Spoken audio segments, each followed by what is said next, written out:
What's going on, guys? Jeff in here. Takio Takagi on the screen. And this game's going to be in the Amagi. Jumping right into this one here. Here's a quick breakdown on the teams. Obviously, you see a lot of battleships, some cruisers, and a couple of destroyers in there as well. This Amagi with the concealment mod, 13.3 detectability. That's what I got right now on this build. And then if you go back and you look at my my build and my setup, we are running Kondo on here to help out with that detectability range. Now you look at the mini map in the upper left corner. Again, you're going to see the quick rundown of the teams here. But you look in that upper left hand corner, you're going to notice a couple things. Number one, there's a huge difference between my detectability and my firing range. Okay, firing range is 19.5 plus kilometers. Okay, I think the exact number is 19 point something. It's a very, very big number. Okay, and you'll see it here when I do decide to like zoom and aim out. Now, what is Amagi good at? Amagi to me is just it's a very powerful ship. Now you see here I was trying to turn out, I was trying to get more toward the A cap and then basically try to re-angle up. And I'm going to take a couple of wicked potential salvos here, but I'm trying to turn out to minimize that Iowa salvo. And fortunately for us, unfortunately for the Iowa, ended up missing. So the rudder shift on this used to be much better. It's still a solid rudder. It's still a very solid ship. I think Amagi is very, very underrated. We're at 18.8 kilometers, and we still have space left to aim. I mean, we get 19 plus kilometers on this range here, and this is not a fully upgraded Amagi. This is without the hull upgrade. Okay, this is just with one of those upgrade slots. So again, we take a shot there at Alabama. Still spotted, I'm guessing, by the destroyer. And you see there, we get a decent start, 5,600 damage. So out of the 10 main guns, and there's Akatsuki pops up. So out of the 10 main batteries, we get about 4 of them that hit. So obviously Akatsuki is spotting, has one thing on his mind, I would assume, and that is trying to torpedo a battleship. So again, we send the salvo out, and we get 4 overpens on him. So we end up getting hit him for about 4 or 5k almost, which is big damage for a destroyer. I'm asking this Baltimore to give me a hand here. I really need him to radar him if possible. That would do me a solid and put me in a good spot here. We're doing a good job. We're capturing A, we're capturing C, and B is kind of in the midst of a fight. We're a battleship down there, a destroyer down. Now you see Alabama is still there. We wanted to empty the chambers here before we switched over to shell types. So that's what we ended up doing. At this point, I'm trying to turn. I'm trying to swing the back end. Fortunately, I'm going to take 2 torpedoes here. And, so that definitely hurts. Now, Alabama, tough ship to fight against in general. Rishiwu might be one of the most powerful ships in the game if you know how to armor angle. So you see there, Alabama, we used the spotter plane, and we hit them pretty decent salvo-wise. Now notice the quick reload on these main guns here too as well. That's something that gets overlooked a lot. These main batteries, you have 10 main guns, okay? You got 5 turrets, 3 in the back, 2 in the front. And to get those back turrets involved, you do have to give up quite a bit of angle. Now, that is where your ability to know how much time does somebody have left on their reload and be able to anticipate and do all those good things come into play when you're playing Amagi. Because if you have a good idea on when somebody's reload is and when you have enough time to the good old open the door, close the door saying, right? When I have enough time to swing to get the back guns in and try to swing the back end close to minimize and basically angle up. Now you see there we take a shot at Alabama. We're lining them up. We thought we could kind of blind fire them there. Looks like that shot's going to be a little high. And it is. So I didn't use the auto aim feature. Tried to use the old dead eye on that one, and you saw where that got me. So, is what it is. But again, Takagi, I think that this build, these Japanese battleships are designed to be played more at range. That's why I think Takagi has a big advantage in that category and really needs to be the main focus of this Japanese line from a user standpoint. Now you're going to see here, obviously, we're in not the best spot. Another bad shot there by me. Again, it was just that's angling, that's aiming. Poor aiming by me. But again, when I play this Amagi, I think I have some of my better battleship games in it. And the reason why I think that's the case is because when I play this ship, I think that it really forces you to have to play smart.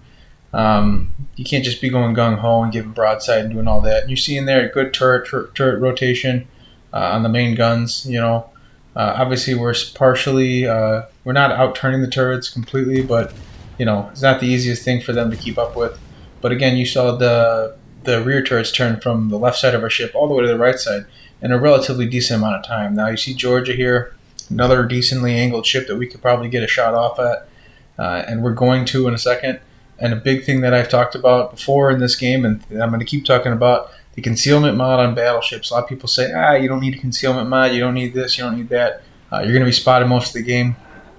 Yes, you can very well be spotted most of the game, but I doubt this Georgia would be giving me such a good angle if he knew I was there and he knew my guns were pointed at him. Okay, and he doesn't know that because I have the concealment mod, 13.3 kilometers. Okay, so and then obviously once I shoot those main guns, it goes out to 19 kilometers on the range. So these guns, they hit hard. And of course, we're going to be reloaded here in a second. We're going to send another full salvo out, another 26-second reload. We'll have another salvo for somebody else. This is what I'm talking about when I start to say that this ship has some potential. Now, of course, as I'm saying that, I'm getting some bad luck on the dice roll. And that's a contrary point for the Japanese line. Yes, I think it should be played at range. Yes, I think it plays best at range. But at the same time, sometimes you get a little bit of a trolley dispersion here. And this Richelieu is going to push around the corner. Now, look at the armor angling I'm giving up to get all five turrets on my target there. Not a whole lot. So what this ship is great at, and I've talked about in the past, is the ability to kite in this thing is absolutely incredible. Okay, this thing is very, very dangerous as a kiting style battleship, a defensive role battleship. Okay, and where this ship shines to me is when you're in a position where you're playing on the weak side and you have to try to slow an enemy push because you get a good quick reload. You have some hard hitting main guns. This ship is dangerous to fight against if you are, fighting against somebody who knows how to use this ship. And you see there another solid hit. Another 4+K. Now, I have this ship in reverse, okay? And instead of me turning out, I'm going to turn in. Now, do you notice the angle that I had there? Those are Iowa 16-inch USAP shells that we just ricocheted off of our side armor, okay? That's absolutely hard to deal with if you're fighting this. And I sent those main batteries out. I was expecting to get the sinking there, and of course I left them with just enough. So you see there, I was trying to get a little greedy, you could say, on my shot, and we take a big hit on the stern. I tried to set up a sinking and another main battery target and a hit. So of course now we have 3 rear turrets on. We're going to send at the Iowa, big ripper there, 15K on the Iowa.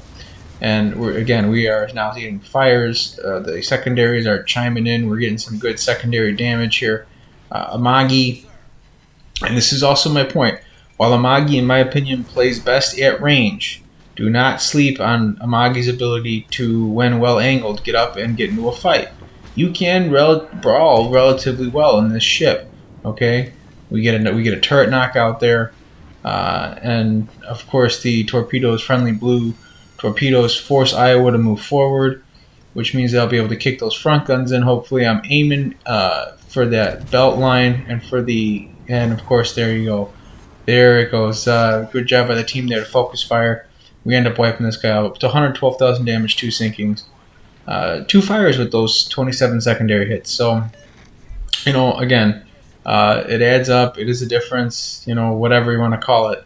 This Amagi is pretty darn dangerous. So we kind of lined the Cleveland up there. We sent out a blind fire shot. We ended up getting the sinking on him. Get a free Citadel because, whatever, we'll take it. Up to 114 and 3 sinkings. I'm asking for the Mogami to come close to me to help me get some welder rebuild. I was worried about burning to death earlier. And then of course, he says negative, that he's not going to help me, which just really, made me very, very happy. So at this point, I'm down to 3,000 HP, and I'm feeling like, oh man, it's a close game. We're down 2 caps to 1. I get sunk. It's going to be basically a tie. So I'm thinking to myself, all right, what can I do to help influence and change this game? And so what I decided to do at this point, I'm kind of like flip-flopping here. I'm looking for a target. I'm looking whether I can get it into will to rebuild range. I'm basically stuck in kind of a tough spot.